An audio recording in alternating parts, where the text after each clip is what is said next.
Bonjour les terminales ES2, donc pour cette deuxième séance de la semaine, je vous avais demandé de chercher l'exercice 70, page 142.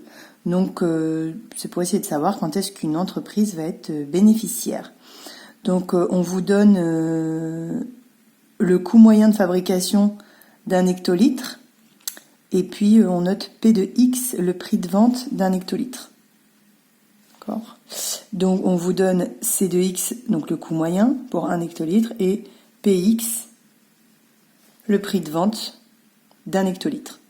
Pour X qui est entre 0 et 15, puisque c'est entre 0 et 15 hectolitres par jour la production. Donc, au départ, on vous demande de montrer que C, c'est une fonction convexe sur 0. Alors attention, normalement c'est un crochet ouvert jusqu'à 15. Le crochet ne peut pas être fermé parce qu'ici X ne peut pas être égal à 0, on ne peut pas diviser par 0.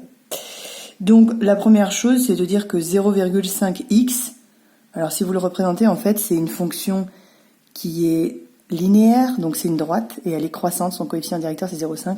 Donc une droite, en fait, elle est convexe ou concave, n'importe. Donc ici, en fait, 0,5x, on peut considérer que c'est bien une fonction convexe sur l'intervalle 0,15.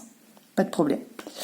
Et puis 8 divisé par x, eh bien en fait, il faut savoir que 1 sur x, on l'avait vu dans nos exemples au début de ce chapitre.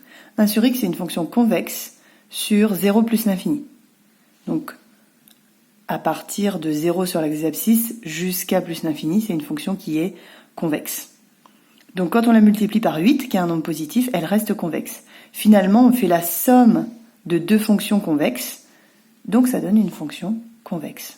Voilà, ça c'est dans la partie de cours opération sur la convexité.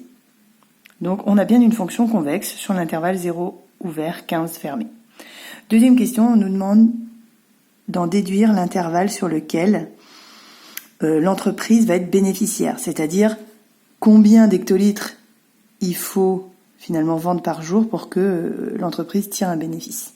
Eh bien, je vais d'abord chercher à résoudre quand est-ce que le prix de vente est égal au coût moyen. Je cherche à faire ça. Et puis, l'entreprise va tirer des bénéfices quand le prix de vente va être supérieur au coût. J'espère que tout le monde me suit.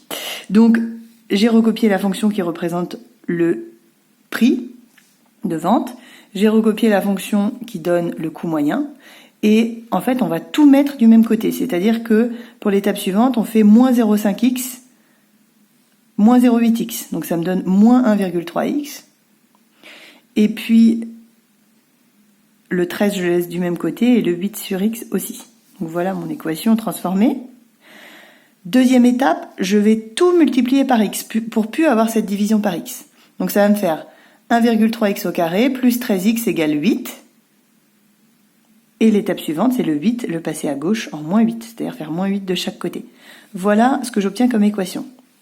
Alors pourquoi on a fait cette transformation? C'est que maintenant, on observe que c'est une équation du second degré, ax carré plus bx plus c égale 0, avec a qui vaut moins 1,3, b qui vaut 13 et c qui vaut moins 8, ce qui fait qu'on peut appliquer la formule avec delta, b au carré moins 4ac, donc pour obtenir ce résultat, 127,4, j'ai calculé, à la calculatrice si vous voulez, 13 au carré, moins 4 fois, entre parenthèses, moins 1,3, fois moins 8, ce qui donne bien ce résultat. On a un delta positif, ce qui fait deux solutions à calculer, moins b, plus ou moins racine carrée de delta sur 2a, et vous avez deux résultats que j'ai arrondis au centième, deux chiffres après la virgule.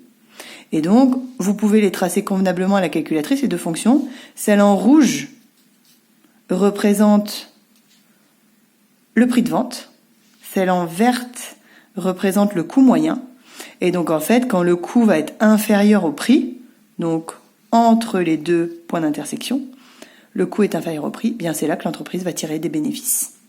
Et donc comme on était, attention pour les X, en centaines, il faut faire x100 pour les deux résultats qu'on obtient. Et donc pour que l'entreprise soit bénéficiaire, parce que c'était des hectolitres, donc je fais x100 pour obtenir directement des litres en fait. Pour que l'entreprise soit bénéficiaire, elle doit vendre entre 66 litres et 934 litres. Ça c'est arrondi au litre près. Voilà. Bien, s'il y a des questions, je reste disponible par la messagerie de l'ENT et il y a aussi un fil de discussion pour que vous puissiez